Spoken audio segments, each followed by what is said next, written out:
In a composite nation like ours, as before the law, there should be no rich, no poor, no high, no low, no white, no black, but common country, common citizenship, equal rights, and a common destiny. Frederick Douglass. Many people often forget all the variations in the conditions of slaves, and slavery is often generalized. However, the conditions of slaves often varied by owner, geographic location, and also by the type of residence the slave was kept on. Many slaves in both urban and rural areas worked in domestic labor, with women working in the kitchen and both male and female slaves working as house slaves, doing various tasks and running errands for their masters. However, there were noticeable variations between slaves working in cities and those working in rural areas. Different tasks performed by slaves in rural areas included work dealing heavily on agricultural production and livestock care. Many slaves in rural areas were responsible for planting and growing cash crops such as tobacco and cotton. Plantation slavery rapidly increased after the cotton gin was invented by Eli Whitney in 1793. The modern cotton gin made growing cotton, a slave-dependent task, much more profitable. Caring for livestock and working with agriculture were tasks unique to rural slaves. Slaves working in cities often led vastly different lives than their equals who worked in more rural areas. Tasks performed by slaves in cities included working in factories and in various specialized professions. And factory work performed by slaves in cities was similar to the work performed by northern freemen in northern factories.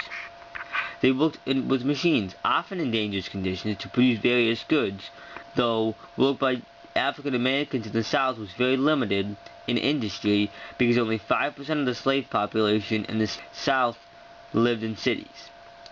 Also, only 5% of the total slave population living in cities was employed in industry. Skilled urban slaves also worked in a variety of professions, sometimes working as blacksmiths or carpenters, though many slaves completed housework for their masters. Work for a slave in a city differentiated between genders. Female slaves were more likely to perform domestic work in houses and would wash dishes, cook meals, tend for ill, and make clothes. More females tended to work inside the home, basically doing house chores for their masters.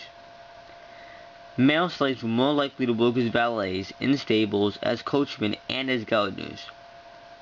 In cities, domestic work tended to be much more difficult because many owners would do little work for themselves after being able to make slaves do nearly all household tasks for them. Whites even avoided anything involving physical labor because they felt they were degrading themselves down to the level of a slave.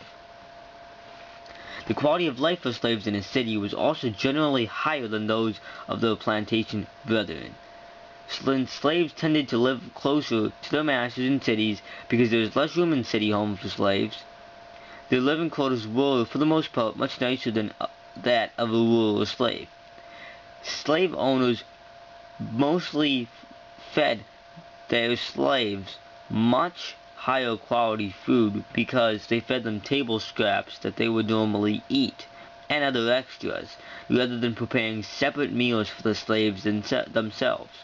Here, slaves often ate poultry, fresh fruits and vegetables, and even sometimes candy. Domestic slaves also generally had better and more presentable clothes, so a master's company felt better with their surroundings. The superior living conditions generally found in city slavery contributed to the higher sense of freedom among urban slaves, which wasn't present on the plantation. Even though there were laws in many cities forcing slaves to be illiterate, churches often educated blacks.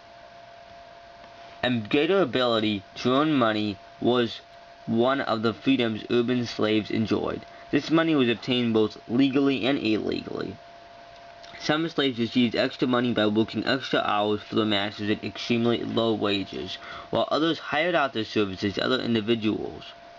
Many, and more often than not, illegal means of obtaining money involved theft and resale of goods. Numerous female slaves working in kitchens stole food from their masters and arranged for the sale of these items.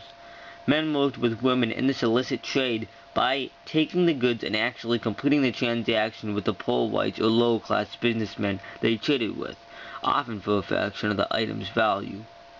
Also, most of these goods were traded for alcohol and for other short-term pleasures, and money kept through these transactions was rare. Overall, slaves working in cities had a higher standard of living and more freedom than those working in rural areas. However, only 5% of slaves had the privilege of working in a city.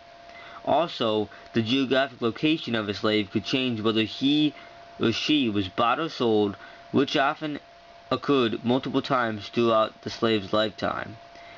Slaves in cities mostly worked in domestic labor, even though 5% of slaves worked in factories.